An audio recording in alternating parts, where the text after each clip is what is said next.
Hello everyone, welcome back to our material analysis session. Have you ever thought about the phenomenon that's suddenly changing the social order around us? I mean, how different cultures can clash, merge, or even simply disappear without a trace.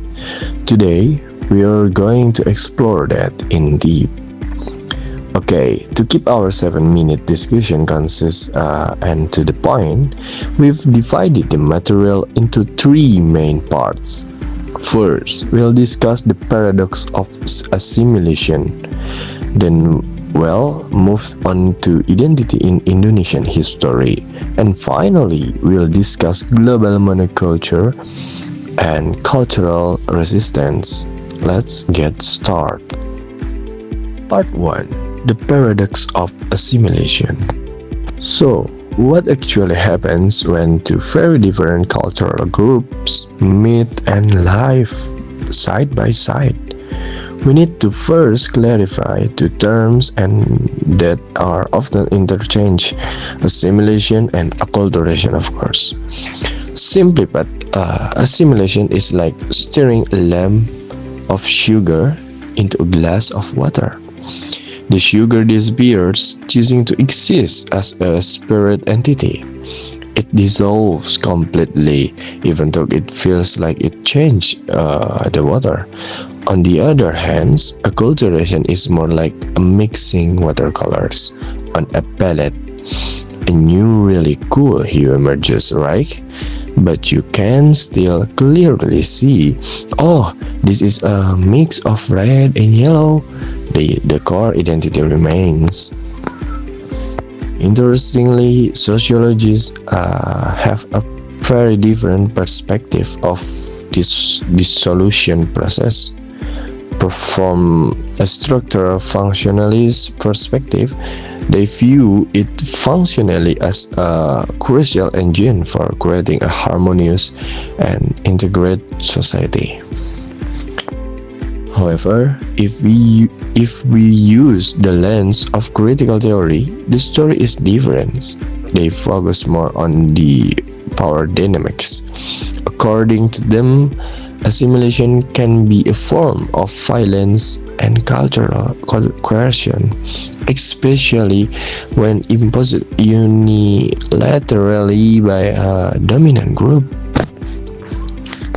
Then there's symbolic interpretism, which takes a middle ground. They see how this process is negotiated in everyday life.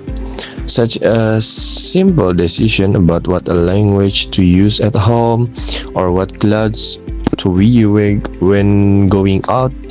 This identity negotiation process culminates in what sociologist Milton Garden calls identificational assimilation. And the changes are, truly dramatic when we look at them across generation. The first generation is usually still in a transitional phase. They are adapting, but their original culture's root remains strong. Now, consider the dynamics of the second generation. This is where the greatest tension usually occurs. They often experience an identity crisis or double alienation. So, they feel they are not fully accepted by mainstream culture, but at the same time, they feel increasingly distant from their parents' cultural roots.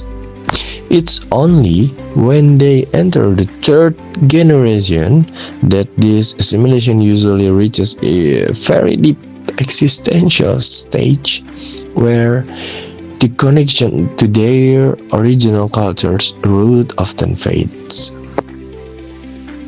Moving on to part 2, Identity in Indonesian History. Now, let's bring these theories to the world's most vibrant laboratory of diversity, Indonesia. What's truly interesting to discuss here is that the Betawi ethnic group is a successful example of mutually enriching assimilation. For those who don't know, historically, the Betawi identity wasn't even formed until the 17th century. They emerged organically in Batavia from a long process of mixing with immigrants such as Sundanese, Javanese, Malay, Arab, Chinese, and even Portuguese and Dutch. You can hear the borrowed vocabulary in their everyday dialect, or see the blend of instruments in gambang kromong music, and of course, taste the culinary fusion in a bowl of soto Betawi. This is truly natural assimilation that gave birth to a new identity from scratch. The Peranakan Chinese group on the north coast of Java is another brilliant example. Rather than isolating themselves, these descendants of traders blended in and made Javanese and Malay their primary languages. Just imagine the women's attire, combining an embroidered kebaya with a batik sarong. That is just a truly elegant visual combination, isn't it? Not to mention iconic culinary delights like lontong cap gomeh or the wayang potehi puppet art adapted into the local language. This isn't just a mere addition, but a true cultural creation. So the crucial point is that assimilation in its organic form is often the driving force of creative transformation, resulting in highly innovative cultural expressions. But yes, historical dynamics don't always proceed smoothly and organically. During the New Order regime, for example, assimilation was implemented as a policy mandated directly by the state. Historical evidence records the forced closure of Chinese language schools, the banning of public celebrations like Chinese New Year, and strong pressure on ethnic Chinese to change their names to more Indonesian-sounding ones. Now, if we look at this again through the lens of critical theory, policies that force the removal of identity symbols like this are academically analyzed as a form of structural violence, because the system suppresses the identity of minority groups. Now let's zoom out to the modern era, where the world is truly interconnected. This is where we should be introduced to a remarkable concept from sociologist George Ritzer, McDonaldization. In the past, assimilation required physical emigration, or at least direct face-to-face contact. But now, globalization accelerates assimilation across continents without us having to leave our seats. The dominant culture now easily flows through social media, entertainment, and our consumption patterns. Ritzer dissects the logic of this global machine into four basic principles: efficiency, calculability, predictability, and control. And the application of this principle ultimately makes many aspects of our lives homogeneous or diverse. Have you ever noticed why the layout of a shopping mall in Jakarta now feels so identical to a mall in Dubai or Los Angeles? Or why pop music from around the world now have such similar beat patterns? Well, here's why. We are truly witnessing a wave of monocultural assimilation on a truly global scale. But wait, minority groups or cultural groups are not passive recipients. Assimilation rarely swallows up a person's identity whole without resistance. Many groups, for example, indigenous communities, actively resist the marginalization of their local wisdom. They employ a clever strategy called selective acculturation. They adopt modern technology or skill from the dominant culture that are beneficial to them. But at the same time, they are fiercely protective and revitalize the core of their tradition and ancestral knowledge. So, the crucial point we can draw from this active, resistant, and ongoing negotiation with aligns with Homi K. Bhabha's brilliant thinking on the third space.